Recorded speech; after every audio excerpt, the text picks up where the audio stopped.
Merci, professeur. Alors, on passe à la troisième présentation qui sera animée par Dr Amarouche, qui est spécialiste ORL et chirurgie cervico-faciale avec une expertise en auto-neurophysiologie. Donc, il va nous présenter l'intérêt en fait de l'adéno-amygdalectomie chez les enfants obèses. À vous la parole, docteur. Merci.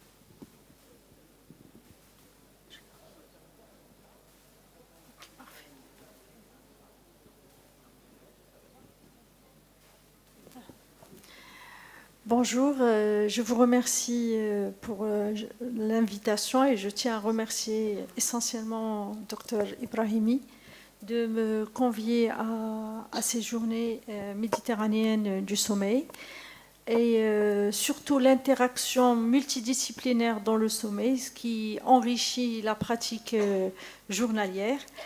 Et il m'a posé une question. Faut-il opérer plutôt chez les enfants obèses ? Et à travers mon récit d'aujourd'hui, je vais essayer de répondre à ces questions à travers 10 points essentiels. Donc, nous irons sur les fondamentaux plus vite pour maîtriser la prise en charge et surtout sortir avec un arbre décisionnel clair. Le SAOS pédiatrique. Le SAOS pédiatrique touche 1 à 5% des enfants, avec un pic entre 2 et 4 ans. Donc il y a un pic d'incidence. Ce pic d'incidence, il est sous-diagnostiqué, mais ses conséquences sont multisystémiques, neurocognitives, cardiovasculaires, métaboliques.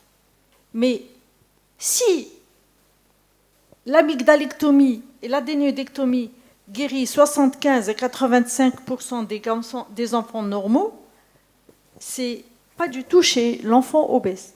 L'enfant obèse, la prévalence du SAOS est beaucoup plus importante, elle est plus élevée de 3 fois, donc ce qui fait qu'on doit garder en tête de faire une polysomnographie, pas une oxymétrie nocturne chez l'enfant obèse. C'est un gold standard qui vient des études que je vais vous démontrer au fur et à mesure.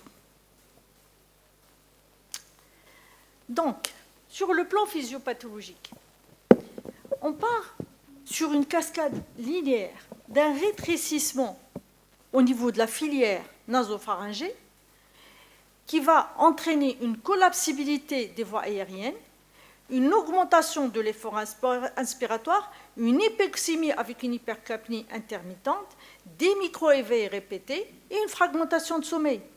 Ce qui aura systématiquement un retentissement assez important sur l'hormone de croissance qui va s'effondrer, sur le cortex préfrontal qui va fragmenter le sommeil, mais ce sont souvent des enfants qui sont étiquetés TDAH. Avant d'être diagnostiqués SAOS, les conséquences sont visibles en classe. C'est des enfants qui vont avoir beaucoup de problèmes de scolarité. Un petit rappel. Je sais que vous connaissez bien toutes ces images.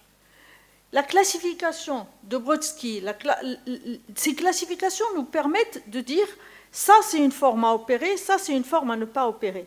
Mais le plus important est de comprendre que l'anneau de Valdeyer, il commence au niveau des végétations, au niveau de l'hypertrophie du cavum, mais à part les amygdales palatines, il y a les amygdales linguales. Et c'est ces amygdales linguales qui vont avoir un retentissement sur le sommeil après amygdalectomie. Parce que Faire une amygdalectomie, adénoïdectomie chez un enfant obèse d'emblée en pensant qu'on va régler le problème, c'est faux. C'est faux parce que on est dans une composante physio-anatomique complètement différente. Les dépôts adipeux vont venir aggraver l'espace péripharyngé, le réduire. Et l'inflammation systémique qui est là va faciliter encore plus l'aggravation de ces troubles de sommeil. Donc, il y a une diminution de la capacité respiratoire, il y a une diminution de la collapsibilité avec un SAO sévère à élever, donc une résistance à l'insuline, une obstruction qui va nasale aggravée, donc on se retrouve essentiellement avec des dépôts adipeux péripharyngés, un dysfonctionnement des muscles dilatateurs et des mécanismes respiratoires compromis. Moi, j'aime beaucoup cette image, cette étude du Kim qui a démontré que la graisse linguale chez l'apnéique, elle est beaucoup plus importante que le non-apnéique. Donc, elle explique en partie pourquoi certains enfants obèses rechutent même après une amygdalectomie. Donc, ce n'est pas un échec chirurgical, c'est un mécanisme différent. C'est une prise en charge et une mécanique complètement différente. Vous le savez très bien, la PSG reste le gold standard dans le diagnostic du SAOS. L'enfant, ce n'est pas l'adulte, ce n'est pas les mêmes critères, ce n'est pas les mêmes mesures. Donc, à partir de 1,5, on est déjà dans du SAOS. Et qui va aller en s'aggravant à plus de 24, on est dans du très sévère selon Rizwan. Donc, le bilan de l'enfant obèse avant amygdalectomie est complètement différent du bilan d'un enfant non obèse. Why? Parce que au-delà de la malopathie, de la classification de Brodsky, de l'IMC au percentile, il faut rechercher l'obstruction multiniveau. Parce que la consultation anesthésiste est obligatoire parce qu'on doit préparer cet enfant. Une fois que l'IMC est élevé, les risques de complications post-opératoires sont plus importants. Donc, on aura besoin de faire ce qu'on a l'habitude de faire, rechercher le ronflement, rechercher les agitations nocturnes, les sueurs, les énurésies, les somnolences diurnes. Mais l'élément le plus important pour moi, à part aller faire une NFS, VSRP, aller voir, il faut une consultation pré-anesthésique, faire une polysomnographie avant de décider de la chirurgie. C'est essentiel. Ce n'est pas, je dirais, c'est pas de la prévention chirurgicale, c'est de la médecine préventive.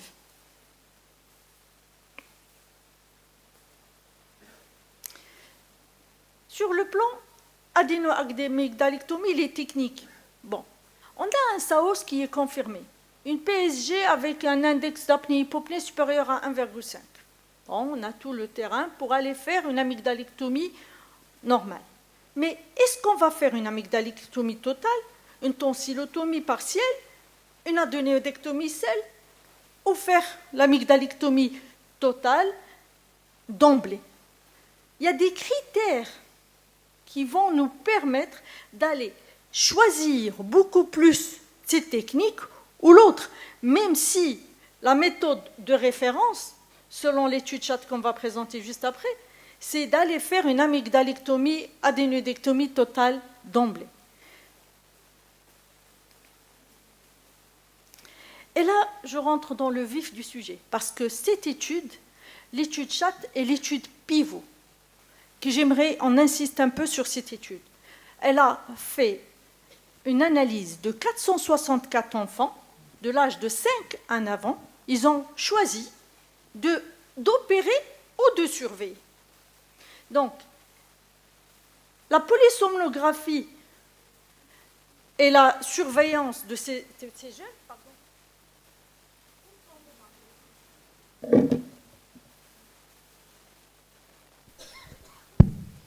donc, si vous voyez très bien, il y a une normalisation de la polysomnographie après chirurgie, amélioration significative du comportement et de la qualité de sommeil et une réduction de l'IH qui était assez importante avec une amélioration de la saturation d'oxygène.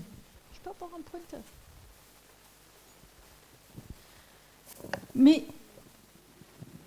les groupes surveillance sans chirurgie, il n'y a pas eu de normalisation dans le temps. Parce que notre souci numéro un, souvent nous, en tant qu'ORL, c'est que les parents, ils nous disent « Attendez, je vais commencer un régime pour mon enfant, j'attends qu'il perde du poids et qu'il mature un peu plus.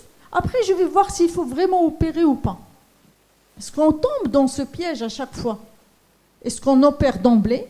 On attend que l'enfant s'amaigrisse et que sa respiration s'améliore. C'est faux. Cette étude vient le dire. Il faut opérer. Mais ce n'est pas que opérer. Donc, 21% de ces enfants, ils s'améliorent. Moi, je dirais, vous opérez cet enfant. Il va s'améliorer en partie. Mais n'opérez jamais sans avoir fait une polysomnographie et la prise en charge nutritionnelle, respiratoire se fera au fur et à mesure. Vous ne pouvez pas attendre que cet enfant s'amaigrisse pour lui améliorer sa ventilation nocturne, sa pécrite. C'est impossible. Il faut travailler au fur et à mesure. Ce n'est pas une contre-indication, c'est une nuance clinique fondamentale. Très important. Donc, 5 méta-analyses. Sur les 5 méta-analyses, plus de 2800 patients. Réduction d'IH de 3 à 14 points. Taux de guérison de 70 à 83%. Ces chiffres sont solides chez les non-obèses. Mais si vous voyez bien, sur le plan neurocognitif, on a une amélioration. On a une amélioration de la qualité de vie. On a une amélioration des performances scolaires. Mais il y a eu l'étude de Kang qui a montré qu'il y a une satisfaction des parents à 93%. Mais quand on faisait la PSG, post-chirurgicale, il n'y avait pas de grand changement. Et ça, c'est ne pas se baser que sur ce que disent les parents. Dans le post-op d'un enfant obèse, adéno-amygdalectomie, vous la revoyez, les parents sont heureux, tout le monde est heureux. Gardez en tête, je dois revoir mon patient au bout de 6 à 8 semaines et prévoir une PSG. Pourquoi? Parce que l'amélioration clinique subjective peut masquer un SAOS résiduel objectif.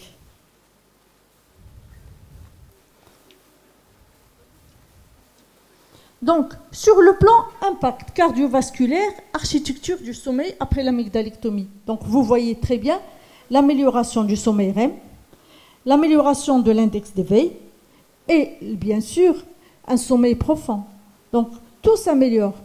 Mais ces données sont évidentes pour l'enfant non obèse, mais pas aussi évidentes chez l'enfant obèse.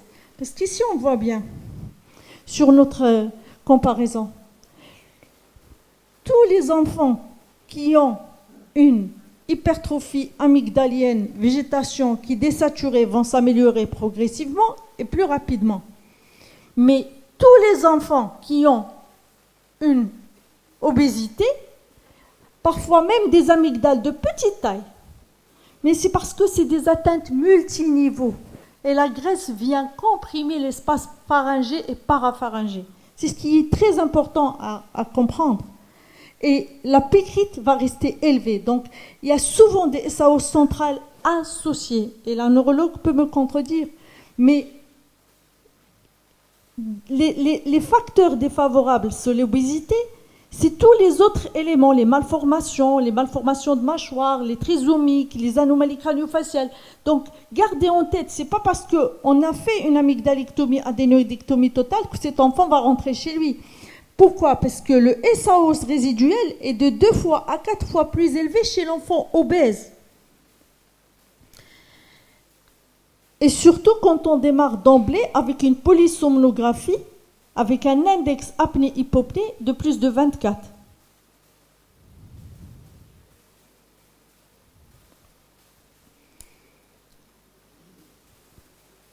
J'insiste sur les taux de guérison de 55 à 65% versus les non-obèses qui est de 80 à 85%.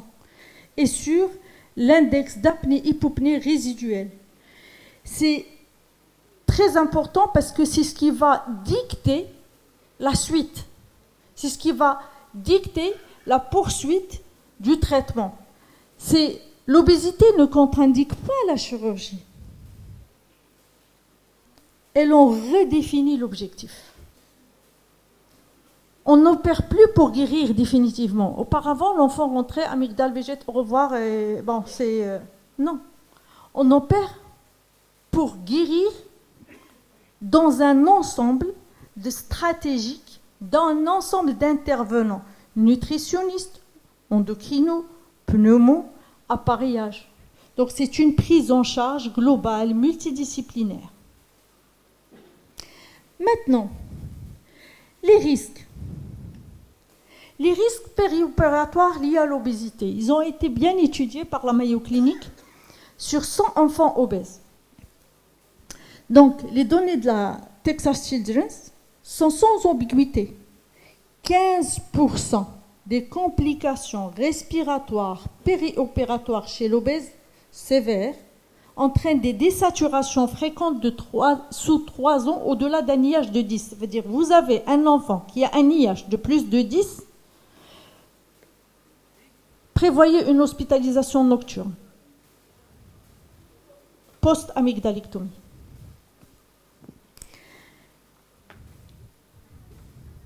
Parce que c'est un enfant à haut risque sur le plan prémédication.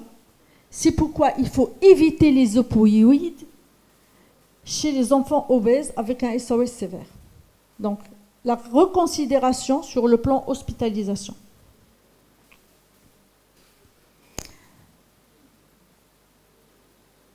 Voici le chiffre qui devrait changer notre pratique. 20 à 50% des enfants opérés gardent un SAOS résiduel. Mais chez l'obèse, ça passe à 76%. Ce n'est pas marginal. C'est la majorité des enfants obèses opérés. Et la résolution clinique subjective, rapportée par 93% des parents qui disent que leur enfant va bien, ne garantit pas la guérison. La polysomnographie va montrer une discordance documentée par Kang dans son étude. Donc, la PSG de contrôle doit être systématique à 6 à 8 semaines pour tout enfant obèse. Devant un SAO sévère, l'âge de moins de 3 ans, une trisomie 21 ou une anomalie crânio-faciale, ce n'est pas une option, c'est un standard de soins.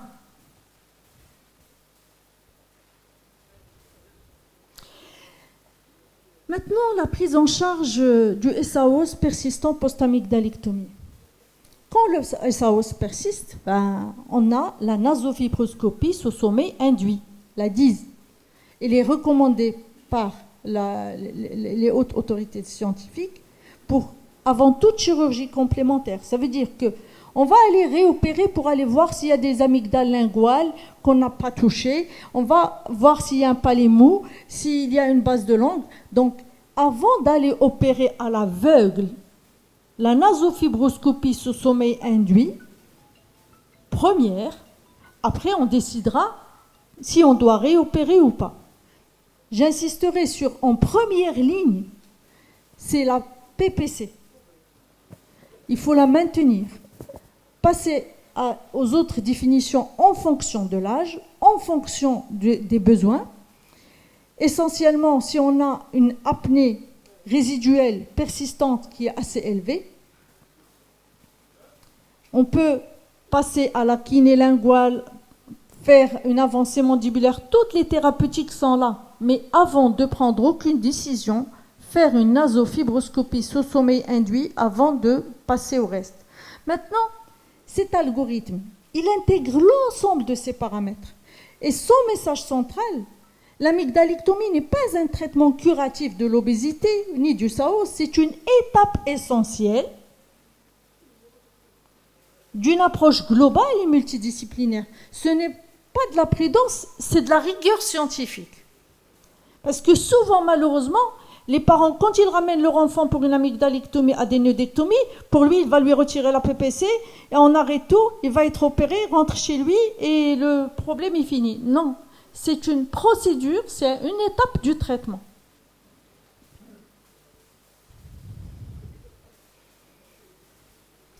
Donc, 4 sociétés savantes convergent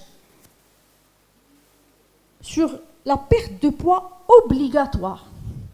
En complément, la PSG post-op systématique, la CPAP si le SAO c'est persistant, l'amygdalectomie, bien sûr, on l'a dit en première ligne, mais le charte trial rappelle qu'il n'existe pas encore de données satisfaisantes et suffisantes pour une chirurgie plus précoce chez l'obèse. Donc je réponds à la question, faut-il opérer l'enfant obèse plus précocement? Le charte trial dit non. C'est au cas par cas, la sélection doit être rigoureuse et reste de règle. Donc, le tableau clinique vous permet de répondre au temps réel à chaque situation en partant avec quelle précaution et avec quel suivi. Donc, ce tableau synthétique des 7 situations cliniques. On a un enfant obèse avec une hypertrophie amygdalienne, grade 3. Et ça hausse entre 1,5 et 10. Amygdalectomie totale indiquée. Docteur? Oui. Une minute. J'ai le scoring. Donc, CPAP en première ligne et réévaluation à 6 mois. Mais j'insiste sur cette aide à la décision clinique parce que l'approche multidisciplinaire, surtout enfants obèses, IAH plus de 10, est systématique. ORL, pneumo, orthodontiste et nutritionniste. Donc, en conclusion, 3 messages. 3 messages que vous emportez. 1. L'amygdalectomie reste de première intention. 2. Le SAOS résiduel est la règle chez l'obèse, pas l'exception. Ne vous fiez pas jamais à la clinique seule. L'étude Chat et Kim l'ont démontré. L'approche multidisciplinaire n'est pas un luxe. L'ORL, pneumo, nutritionniste, orthodontiste est désormais l'évolution du loop gain du PECRI pour personnaliser des stratégies au profil physiopathologique de chaque enfant. Comme on a dit, c'est du phénotypage. Donc, je passe sur les éléments et les recommandations. Et je dirais, transformons l'ordinaire en extraordinaire. Et merci pour votre attention. Donc, merci, docteur, pour votre présentation extraordinaire. Donc, on passe, on donne la parole à la salle pour 2 questions. Donc, on va être un peu pour être dans les temps. Oui, une question pour le professeur Guillet. Oui, Nadia, je vais passer. Merci Nadia pour ta présentation. Je voudrais rebondir sur le SAOS ou le TROS récidivant. Je pense qu'en fait, quand on opère un enfant, surtout s'il est obèse, et que pour des grosses amygdales par exemple, je pense qu'on ne peut pas concevoir le traitement chirurgical uniquement. Pour parler de TROS récidivant ou persistant, il faudrait avoir fait le traitement complet, c'est-à-dire faire la chirurgie, faire la kiné linguale et l'orthodontie quand c'est possible. Et à ce moment-là, on peut parler d'échec ou de TROS persistant. Oui, je suis tout à fait d'accord. Moi, ce que j'essaie de passer comme message, c'est que pendant longtemps, on pensait que l'amygdalectomie adénodectomie va être seule, suffisante d'emblée. Or, selon la recherche que j'ai faite pour ce congrès, il démontre qu'il il faut toujours garder en tête, même s'il y a une prise en charge. Moi, dans ma prise quotidienne, c'est ce que je fais.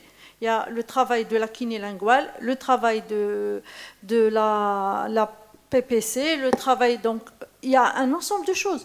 Mais l'étude Chat l'a démontré. Vous avez du SAOS résiduel, même post-amygdalectomie. Il faut systématiquement compléter par une PSG dans les 6 à 8 semaines. C'est surtout ça sur lequel je rebondis, moi.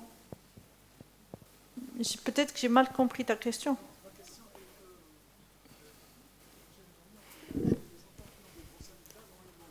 Oui, il faut la rééduquer. Oui, il faut rééduquer. La kiné linguale, elle est systématique. On commence maintenant la kiné linguale d'emblée. Moi, j'ai le kiné avec moi et on fait de la RWG, mais en application, on essaie. Ça, c'est un travail qui doit être fait au fur et à mesure. On ne met pas je dirais, on ne met pas le bœuf avant le... Non, il faut faire l'ensemble en même temps. C'est un travail de groupe. Oui, Oustad. Merci, Dr. Amarouche, pour cet exposé très clair. Et surtout parce que vous avez insisté sur la nécessité d'enregistrer ces patients. Ça, c'est un élément capital, parce qu'on continue à recevoir des patients de nos confrères ORL qui sont opérés sans enregistrement, et parfois même l'intervention n'est pas complète. Et donc, ils n'ont pas vu le lingual et tout ça. Et donc, on fait le classique d'habitude, alors que il est obligatoire, il n'est pas uniquement un luxe, il est obligatoire de faire l'enregistrement. Et pas une polygraphie, hein, parce que la polygraphie chez l'enfant, ce n'est pas évident. Hein. Donc, là, c'est la polysomnographie qu'il faut faire. Secondairement, l'élément important, c'est le phénotypage de ces patients. Oui.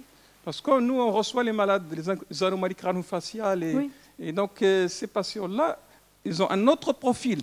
Ce n'est pas le SAOS de 1,5 par heure et tout ça. C'est le SAOS... Très sévère. Dernièrement, j'ai reçu un enfant qui a 100 apnées par heure, un IH, qui est très obèse. Hein. Il a obésité, je ne sais pas, c'est quand un enfant. Et ça, c'est des patients, je suis tout à fait d'accord. Avec le risque opératoire, pardon, je finis, avec le risque opératoire, ce qui n'est pas que on ne veut pas chercher le luxe de libérer les voies aériennes. Non. Il y a un risque opératoire qui est démontré. Et le grand souci, sincèrement, moi je dirais, c'est quand je demande aux patients d'aller faire une polysomnographie avant la chirurgie, parce que notre souci, c'est souvent des soucis financiers. D'accord? Donc, la prise en charge, il va se faire opérer. Mais docteur, ça ne me coûtera pas aussi cher de faire l'amygdalectomie, totale adénoïdectomie, 2500 dirhams. Je vais faire la polysomnographie à 3500 dirhams.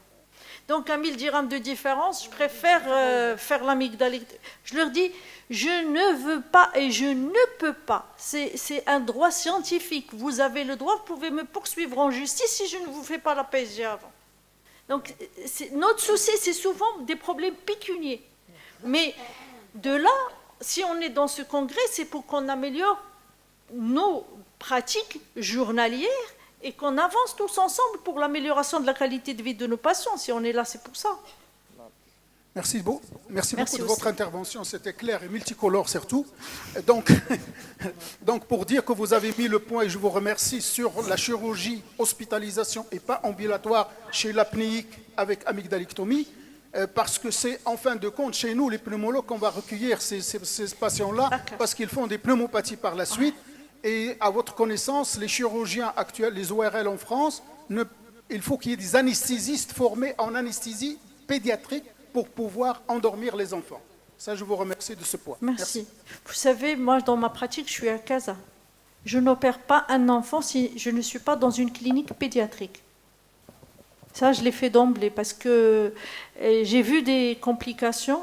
Et opérer un enfant pour une amygdalectomie, adénoïdectomie et le retrouver en réanimation, et c'est pas agréable. C'est notre enfant aussi, donc...